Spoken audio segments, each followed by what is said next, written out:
Tarum, pewarna alami komoditas dagang penting. Tumbuhan tarum kembali dilirik ketika kepedulian terhadap pelestarian lingkungan mulai menjadi gaya hidup.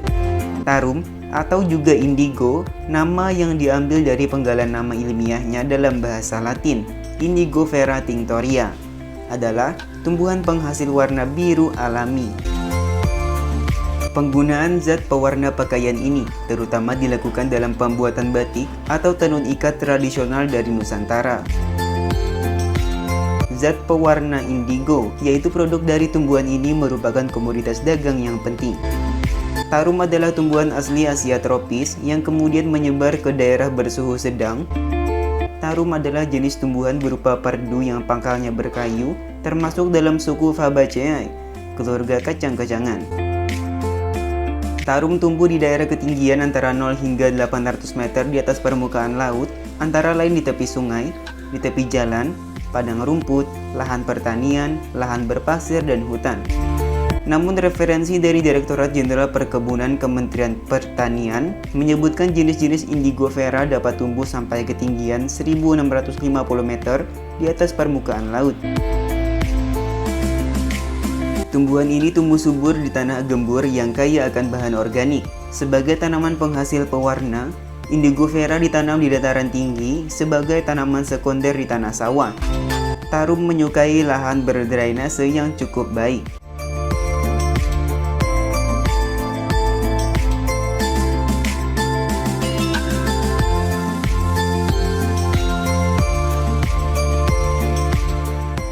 Manfaat dan khasiat tarum.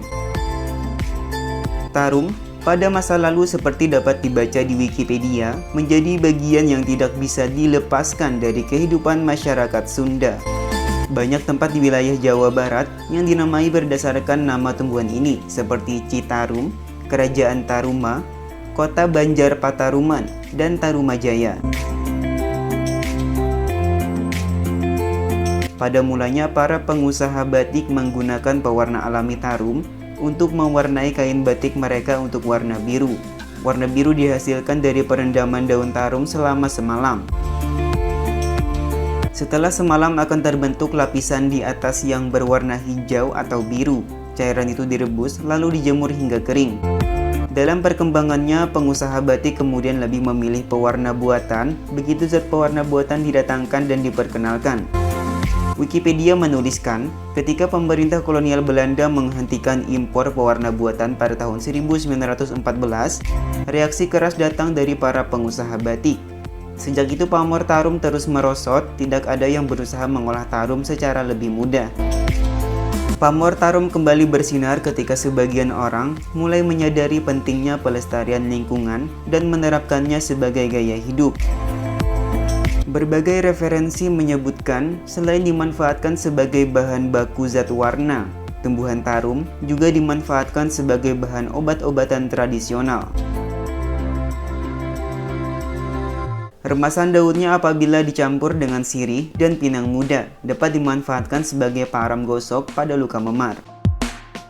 Jika dicampur dengan cairan bawang, dimanfaatkan sebagai obat cacing pada anak-anak. Sari daunnya apabila dicampur dengan madu dapat meringankan penderita penyakit hati dan epilepsi. Sedangkan sari akarnya sebagai penawar keracunan arsen.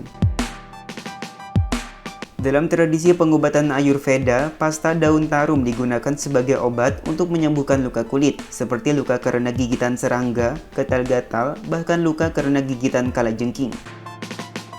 Manfaat lain dari tumbuhan ini, seperti dikutip dari situs dirjenbun.pertanian.go.id, adalah menyuburkan tanah dan dapat menahan erosi, sebagai tanaman penutup tanah dan sebagai pupuk hijau, khususnya di perkebunan teh, kopi, dan karet. Namun jenis yang paling tepat untuk digunakan sebagai tanaman penutup tanah adalah Indigofera arecta. Jenis ini hanya dapat ditanam di kebun dengan sedikit naungan atau tanpa naungan. Jenis ini menyenangi iklim yang panas dan lembab dengan curah hujan tidak kurang dari 1750 mm per tahun. Tanaman ini mampu bertahan terhadap penggenangan selama 2 bulan, namun tidak toleran terhadap curah hujan yang tinggi. Dalam keadaan tumbuh secara alami atau miliar, Jenis-jenis tarum dijumpai di tempat-tempat terbuka dengan sinar matahari penuh, misalnya lahan-lahan telantar, sampai ketinggian 2000 meter di atas permukaan laut.